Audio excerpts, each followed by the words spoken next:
পররাষ্ট্র মন্ত্রণালয় বলেন, সেখানে বাংলাদেশের এম্বাসিতে যারা আছেন তাদের জায়গা থেকে আমরা বিভিন্ন ধরনের দায়িত্বের গাফিলতি এবং আওয়ামী লীগ বা আওয়ামী লীগের সমর্থকদেরকে সহযোগিতা করার বিভিন্ন তথ্য পেয়েছি। স্বৈরাচারী দলকে পিছন থেকে সুবিধা দিতে গিয়ে তারা রাষ্ট্র এবং সরকারের সাথে বিশ্বাসঘাতকতা করেছে।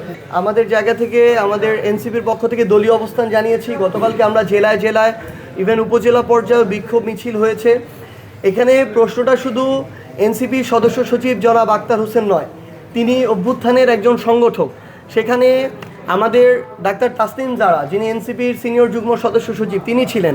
আমরা দেখেছি বিএনপির মহাসচিব জনাব মির্জা ফখরুল ইসলাম আলমগীর ছিলেন। তার সাথেও কীভাবে আচরণ করা হচ্ছিল।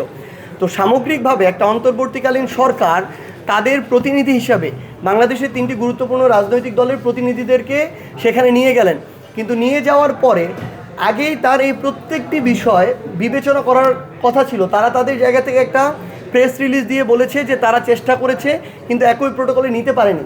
তাহলে কোন প্রোটোকলে নিলে আপনারা তাদেরকে ভালোভাবে তাদের ওই নিরাপত্তা দিতে পারতেন, এটা আপনার আগেই চিন্তা করা দরকার ছিল।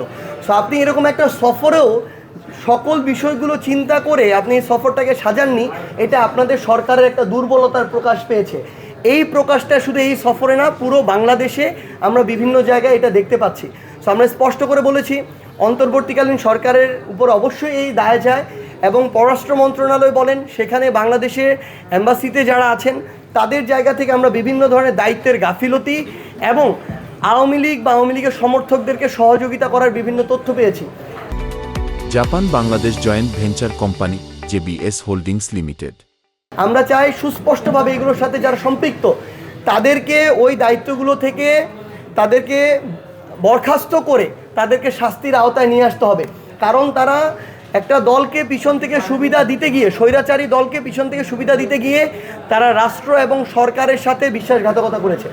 আমরা স্পষ্টভাবে এই আবেদনটি জানিয়েছি, এবং আমরা একটা জিনিস শুধু বলি, বাংলাদেশের জনগণের কাছে তাদের কোনো স্থান নেই। ওই ফ্যাসিস্ট স্বৈরাচারের যারা দোসর আছে তাদের যারা অভিভাবক, তারা ভয়ে, জনগণের ভয়ে তারা দেশ ছেড়ে পালিয়েছে। কারণ জানে তারা এতদিন ধরে জনগণের সাথে অন্যায় করেছে, জুলুম করেছে, লুটপাট করেছে, জনগণের অধিকার হরণ করেছে। সো তাদের এই ধরনের কিছু উচ্ছিষ্ট কালপ্রিট কর্মী যদি মনে করে দেশের বাইরে এভাবে বাংলাদেশের রাজনৈতিক দলের বিভিন্ন নেতাকর্মীকে তারা এভাবে বিব্রতকর অবস্থায় ফেলতে পারবে, এটা আমরা আমাদের জায়গা থেকে হতে দিব না। আমরা স্পষ্ট করে বলতে চাই, সরকারকে তাদের বিরুদ্ধে চাইলে সরকার এম্বাসির মাধ্যমে ব্যবস্থা নিতে পারে।